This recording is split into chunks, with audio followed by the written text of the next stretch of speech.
(2025년 1월 4일) 이정훈입니다. 마두로 생포를 통해서 FAFO, 트럼프가 가끔 썼던 말인데 이게 갑자기 회자가 되고 있습니다. FAFO 전략이란 말도 있습니다. 시진핑과 김정은을 향해서 FAFO를 발사했다, 이런 주장이 나오는 겁니다. 하나의 중국은 실패하고 마약 없는 미주는 성공하고 있다, 이런 해석도 나옵니다. 먼저 FAFO를 설명드리겠습니다. 영어 원문은 fuck you라는 단어 아시죠? 욕설. fuck around and find out입니다. fuck이란 단어는 욕이라고 다 알고 계실 거고요. fuck around라는 거는 막 거칠게 돌아다니는 겁니다. and find out은 내 눈에서 사라져. 네.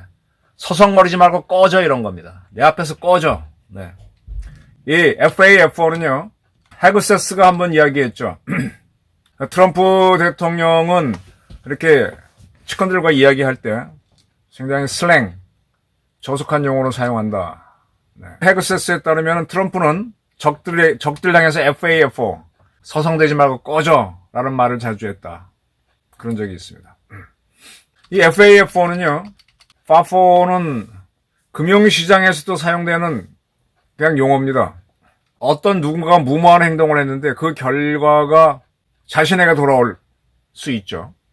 누가 이제 뭔 짓을 했는데 그게 자신한테 돌아옵니다. 너 그러니까 까불지 말고 빨리 가 할 때 그때 FAFO를 쓰는데, 금융시장에서도 누군가가 너무 설치면은 FAFO 효과가 온다라고 합니다.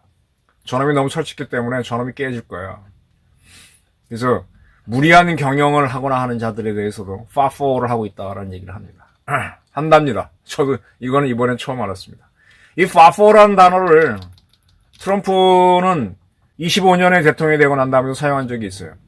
처음에 이제 마약 문제를 들어서 멕시코하고 캐나다, 그리고 콜롬비아한테 압력을 가했는데, 이게 이제 콜롬비아가 고개를 숙였을 때 그는 이렇게 FAFO라고 쓰인 종이를 옆에 두고 사진을 찍었고 이거를 공개한 적이 있습니다. 25년 1월 달입니다. FAFO, 까불면 죽어, 이런 겁주는 거 한마디로 콜롬비아를 제압했다라고 하면서 이 사진이 알려졌었죠. 이 FAFO 효과는 아까 말한 대로 경제계에서는 너 까불다가 죽어, 까불다 죽는 사람을 가리킨다 그랬는데, 지금 트럼프는 위협적인 세력들한테 FAFO를 퍼붓고 있죠. 나중에 그가 FAFO에 의해서 자기가 날아갈지는 모르겠지만 현재는 그렇습니다. 마두로 생포 작전은 김정은과 시진핑을 향한 FAFO라고 보입니다. 까불지 말고, 까불면 죽어. 지금 나온 자료를 보니까는 한 3시간 만에 작전이 끝났어요. 그러니까 이제 이걸 트럼프의 작전을 보게 되면 이 윤석열 대통령이 했던 계엄 작전하고 굉장히 비교가 되잖아요. 계엄도 작전이기 때문에 연습을 하고 해야 돼요.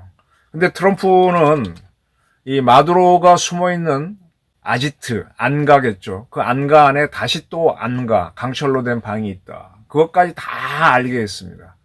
지금 보도를 보게 되면 베네수엘라 군부의 협조자가 있었다라는 자료가 나오고 있고요. 그래서 미국 CIA를 비롯한 미국 정보기관들이 다 대통령 궁 어떤 구조인지, 어디서 자는지, 그 안에 또 어떤 비밀 방이 있는지 다 알아냈고, 그리고 들어갔습니다. 미군은 한 명도 희생이 안 됐죠. 눈에 띄는 거는 F-22하고 F-35가 들어갔다는 건데, F-18이 들어간 건 이해가 돼요. 거기에 이제 제라럴드 포드 항공모함이 가 있었으니까 F-35B는 뜰 수 있지, C는 뜰 수 있구나. 근데 F-22도 떴다는데 조금 저는 이해가 안 됩니다. 그 다음에 EF-18이 떴는데 이건 전자전기예요. 그라울러인가 뭐 하는 레이더망을 다 잡는 거죠. 그 다음에 E2 조기 경보기 떴고, 그 다음에 치누크하고 UH-60 블랙호크 헬기가 떠서 미 육군의 델타 포스, 미국 육군의 특전사 중에 특전사를 델타 포스라고 하죠. 근데 그 델타 포스들이 이미 마두로의 안가를 집을 다 모형을 만들어 놓고 수없이 연습을 했기 때문에 헬기에서 내리자마자 바로 작전할 수 있었다는 거죠. 그래서 미군은 한 명도, 미국 장비는 하나도 추락하지 않고 완벽하게 작전을 했다. 얼마나 당황했는지 베네수엘라 부통령은 자기 대통령이 어디로 갔는지도 모른다, 어디 있는지 이런 얘기까지 있었죠. 자, 저는 만약에 대한민국이라면요, 저는 마두로는 무죄가 나올 거라고 요. 자, 미국은요, 트럼프 1기 정부 때 마두로가 마약을 수출한다는 이유로 기소를 했죠. 체포 영장을 발부한 겁니다. 근데 그걸 잡을 수가 없으니까 잡는 거는 미국에서 마약 수사하는 거는 미 법무부 산하의 DEA라고 마약 수사청이 있어요. 근데 그 친구들이 잡을 수가 없으니까 미국 군대의 도움을 받아서 DEA가 잡아왔습니다. 물론 FBI도 CIA도 도와주고 국내에서는 FBI 다 도와줬지만 DEA가 종합적으로 할 겁니다. 저는 이 사건을 보면서 이런 식으로 잡아오면은 대한민국에서는 무죄가 나올 거라고 봐요. 왜 그러냐? 군인을 넣어서 납치해 온 거잖아요. 미국에서는 벌써 이게 문제가 되고 있는 모양이에요. 근데 딱 잘라 얘기하다만 미국 대법원은 이런 범죄자인 경우에는 납치를 해왔더라도 그거는 수사에 문제가 없다. 지금 우리나라 법원은 재심을 통해서 과거 공산주의 혐의가 있던 사람들도 과거에 그때 뭐 고문을 하거나 불법 수사한 게 밝혀되면 다 지금 무죄로 때리고 있죠. 그러니까 이제 마두로를 잡아온 게 미군들이 폭력을 써서 잡아왔기 때문에 무죄라고 때릴 수도 있다니까 우리나라는. 우리나라 대한민국은 진짜 웃기는 나라예요. 이런 거에 대해서 아마 트럼프는 파4를 보여주고 싶겠죠. 까부면 죽어요. 자, 중국은 하나의 중국을 주장합니다. 미국, 한국, 일본, 서방 국가들과 수교할 때 하나의 중국을 인정해야만 수교한다고 해서 모든 나라가 받아들였습니다. 이 하나의 중국 뒤에는 중국은 대만과 하나라는 걸 인정했으니까 우리가 무력으로 홍콩과 대만을 공격해도 가만히 있으라 라는 무언의 압력이 있는 거죠.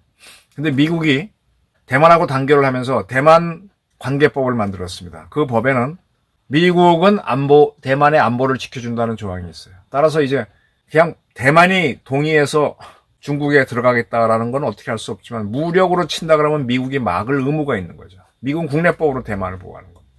미국이 대만을 보호하게 되면 일본 스스로를 자기네 군대로 방어하면 안 돼요.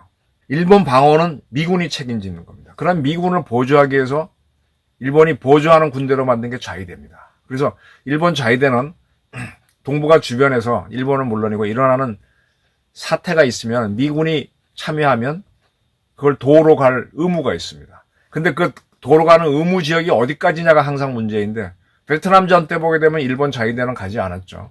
또 6.25 전쟁 때도 일본은 오지 않았습니다. 자위대가. 근데 일본은 중국이 대만을 친다. 그때 미군이 출동한다 그러면 일본 자위대도 따라간다라고 다카이치가 일본 여성 총리가 지난번에 그렇게 얘기했기 때문에 중국이 발끈한 겁니다. 중국은 어쨌든 하나의 중국을 하려고 길을 썼는데 때마침 마두로를 체포한 날 이재명 대통령이 날아갔어요. 지금 대한민국은 이제 앞으로 어떻게 해석할지가 문제인데 한미 상호방위조에 따라서 미국이 중국하고 싸우게 되면 우리도 출동할 것이냐 말 것이냐가 문제가 됩니다. 중국은 계속 하나의 중국을 인정하니까 너희는 대만 사태에 개입하지 마 그랬는데 윤석열 대통령까지는 중국이 힘으로 현상 변경을 하지 마 라고 경고를 했습니다. 그럼 이재명 대통령은 어떻게 했느냐? 이재명 대통령은 지난번 한미 관세 협상 하기 위해서 정상회담 가졌죠. 그리고 관세 협상 갖고 그걸 정리하는 한미 팩트 시트를 발표했습니다. 거기에는 양 정상은 대만 해협 문제를 힘으로 현상 변경하는데 반대한다라는 내용이 들어갔습니다. 이재명 대통령도 역시 찬성한 겁니다. 이러한 이 대통령이 시진핑을 만납니다. 지금 시진핑은 한 대 먹었죠. 트럼프한테. 베네수엘라는 아주 전략적 파트너 관계로서 상당히 지원을 해줬던 나라입니다. 근데 마두로랑 친했죠. 당했잖아요. 근데. 그래서 지금 중국 외교부가 발끈하고 있는데 이재명 대통령이 가서 중국을 지지할 겁니까? 아니면 미국을 지지할 겁니까? 어떻게 미국이 보게 되면 이 대통령이 가는 시점을 맞춰서 때린 것 같기도 해요. 그런데 지금 자료를 보게 되면 크리스마스 때 작전을 허가했다 그러죠. 연말연시 분위기 늘어졌을 때 빈틈을 따고 때린다. 이런 작전은 이렇게 해야 되는데 지난번 윤석열 대통령 같은 경우 계엄을 금요일 날이었던가요? 그것도 밤 10시에 다 사람들이 아직 정신 차리고 있을 때 휴일날 노는 날 새벽에 해야지. 이게 실패하는 거죠. 근데 트럼프는 딱 그걸 잡고 있었는데 크리스마스 이후로부터 날씨가 안 좋아서 날씨가 안 좋으면 미군들도 출동하다 사고가 나니까 계속 딜레이 하다가 미국 시간으로 1월 2일 밤 10시 넘어서 10시 10몇 분에 시작을 했고 3시간 만에 딱 마드롬을 딱 잡으면서 그냥 빠져나왔어요. 물론 그 중간에 미군기들은 그들의 군사시설을 신나게 때렸죠. 하나도 안 죽고 빠져나왔어요. 참 작전을 스마트하게 했어요. 그러면서 FA4를 탁 날렸습니다. 시진핑과 김정은 보라는 거죠. 어떻게 보면 중국에 간 이재명 대통령도 보라고 날렸는지도 모르겠습니다. 이재명 대통령은 중국에 간 이상 서방 국가를 대표해야 되는데 어정쩡하게 하고 돌아오면 한미관계가 안 좋아지고 애를 먹을 수 있습니다. 지난번에 이 대통령이 트럼프로 황금 열쇠를 받았잖아요. 그러고 나서 그때 뭐 5개밖에 없는데 마지막 1개를 받았다라는 강경화 대사의 설명이 보도가 됐는데 바로 그 다음에 보니까 아니 5개가 아니라 받은 나라 많다. 또 그런 보도가 있었어요. 근데 어쨌든 관계없이 이 대통령이 그 언박싱 한다고 유튜브로 나왔죠. 이거 까서 룰루룰루 뭐지 하고. 예. 지금 와서 보게 되면 트럼프는 그거 보내놓고 거꾸로 한 방 먹는 걸 수도 있죠. 계속 이란에서 시위대를 잡는 이란 당국에 대해서 경고 딱 해놓고 베네수엘라 때리고 계속 지금 한번 말려듭니다. FAF4 시진핑한테 날린 것일까 김정은한테 날린 것일까. 그리고 하나의 중국은 실패하고 있는데 이 북아메리카나 남아메리카 그 미주에는 마약 없는 세상을 만들겠다는 미국의 정책은 성공하고 있습니다. 그리고 또 하나 봐야 될 게 대한민국 사법부는 지금처럼 미국이 무력을 동원해서 마두로 잡아오면 아마 무죄를 때릴 것이다. 왜? 납치해 왔으니까. 이럴 가능성이 있다는 걸 이해하시기 바랍니다. 그만큼 대한민국 사법부가 잘못되어 있고 좌파적이란 거죠. 국제정치를 쿨하게 보시면서 대한민국의 국익이 어디로 가는 게 좋은지 생각해 보시기 바랍니다. FAF4를 대한민국 대통령이 자신있게 시진핑하고 김정은한테 날려야 되는데 할까요? 감사합니다. 이종호입니다.